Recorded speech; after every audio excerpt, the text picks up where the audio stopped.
সুফিদের সংখ্যা বহু, তথাপি স্থানভাবে কয়েকজন বিশিষ্ট সুফিদের সম্পর্কে আলোচনা করা হলো।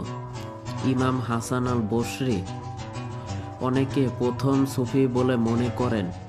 মহানবী ও তার সাহাবাদের পরে যেসব অসাধারণ ব্যক্তি ইসলামের ধর্মীয় ইতিহাসে ব্যাপক স্বীকৃতি ও প্রশংসা অর্জন করেন তাদের মধ্যে অন্যতম হল হাসান আল বসরি। তিনি একজন বিখ্যাত ধার্মিক ও পণ্ডিত ব্যক্তি ছিলেন এবং তার শিক্ষা কেন্দ্রে বহু ধার্মিক ও পণ্ডিত ব্যক্তির সমাগম হতো। আল্লাহর প্রতি অগাধ ভক্তি বা অনুরাগ, জাগতিক জাঁকজমকপূর্ণ জীবনের প্রতি অনাসক্তি এবং সহজ সরল কিচ্ছুতাপূর্ণ জীবনযাপনই ছিল তার জীবনাদর্শন। উমাইয়া খলিফা ওমর ইবন আব্দুল আজিজের কাছে তার লেখা পত্র হলো, এই জগৎ সম্পর্কে সতর্ক হন, কেননা এই জগতে সাপের মতো স্পর্শ খুব নরম, কিন্তু এর বিষ ভয়ঙ্কর। তিনি বলেন, একটুখানি ধর্মানুরাগ বা আল্লাহ তাআলার প্রতি ভীতি 1000 বছরের নামাজ ও রোজা থেকে অধিক উত্তম। আবু হাসিম কুফায় আবু হাসিম একজন প্রখ্যাত ধর্মীয় সাধক ছিলেন। পারস্যের বিখ্যাত সুফি ও কবি জামি আবু হাসিমকে প্রথম সুফি বলে অভিহিত করেন। তিনি বলেন, অন্তরের অভ্যন্তরীণ রূপান্তরই হল সুফিবাদের সারসত্তা। আবু হাসিম বাহ্যিক চাকচিক্য এর বিরোধী ছিলেন। সুফিয়ান সাত্তারির মতে তিনি অন্য যে কোনো ব্যক্তির চেয়ে রাইজার সূক্ষ্মতা সম্পর্কে অধিক জানতেন। একবার একজন বিচারককে তিনি একজন মন্ত্রীর বাড়ি থেকে বের হয়ে আসতে দেখে মন্তব্য করেন, যে জ্ঞান অন্তরের মহলের দিকে চালিত করে না, সেই জ্ঞান থেকে আল্লাহ মানুষকে রক্ষা করেন। ইব্রাহিম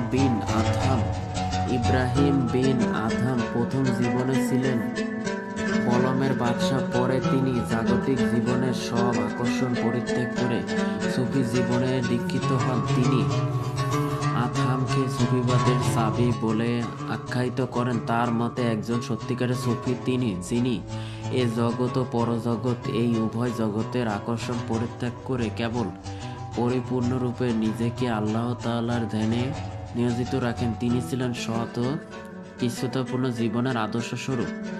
রাবিয়া আল বসরি প্রখ্যাত মহিলা সুফি সাধক ছিলেন।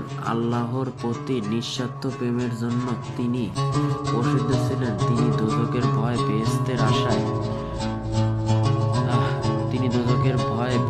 আশায় আল্লাহকে ভালোবাসেননি, বরং কেবল আল্লাহর জন্য আল্লাহকে ভালোবাসেন।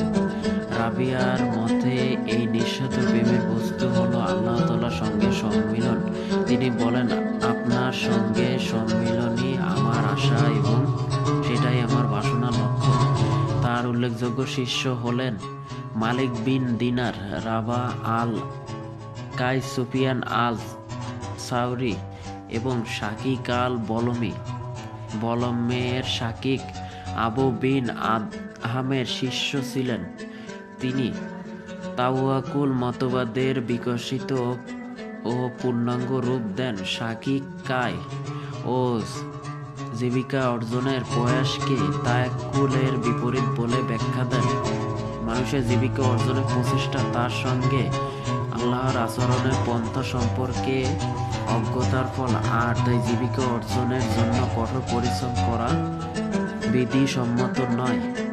হারিস আল মুহাসিবি প্রথমে শাফি মাযহাবের একজন প্রখ্যাত ধর্মতত্ত্ববিদ ও আইনবেত্তা ছিলেন। পরবর্তীতে তিনি সুফিবাদে দীক্ষিত হন। তিনি যুক্তি দিয়ে বলেন, সম্পদ আল্লাহর একটি গুণ, কিন্তু দারিদ্র্য নয়।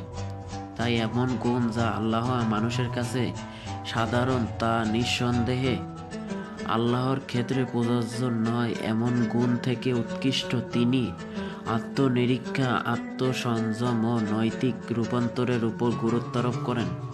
জুন্নুন আল মিশরি 796 খ্রিস্টাব্দ থেকে 859 খ্রিস্টাব্দ পর্যন্ত কি অধিকাংশ সুফিকে একজন বিখ্যাত মরমী সাধক বলে মনে করেন। তিনি সর্বপ্রথম মরমী ও অভিজ্ঞতার প্রকাশ্যে বর্ণনা দেন। তিনি আল্লাহর প্রতি পূর্ণ বিশ্বাস আস্থা স্থাপন হিসেবে তাওয়াক্কুলের ব্যাখ্যা দেন।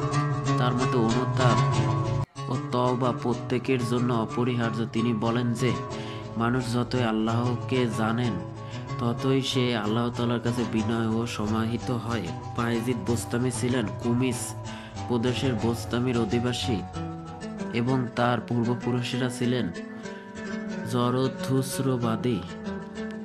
তিনি লোক চক্ষুর আড়ালে গিয়ে এবং নির্জনবাসী হিসেবে বিস্তামে অবস্থান করেন। তিনি ৩০ বছর ধরে সিরিয়ার মরু অঞ্চলে স্বল্প নিদ্রা, স্বল্প খাদ্য, স্বল্প পানীয় পানির মধ্য দিয়ে কঠোর জীবনযাপন করেন। তিনি বলেন যে একশত অন্ধত্ব, বধিরত্ব, নীরবত্বের মধ্য দিয়ে মরমী সাধক তার লক্ষ্যে পৌঁছাতে পারেন।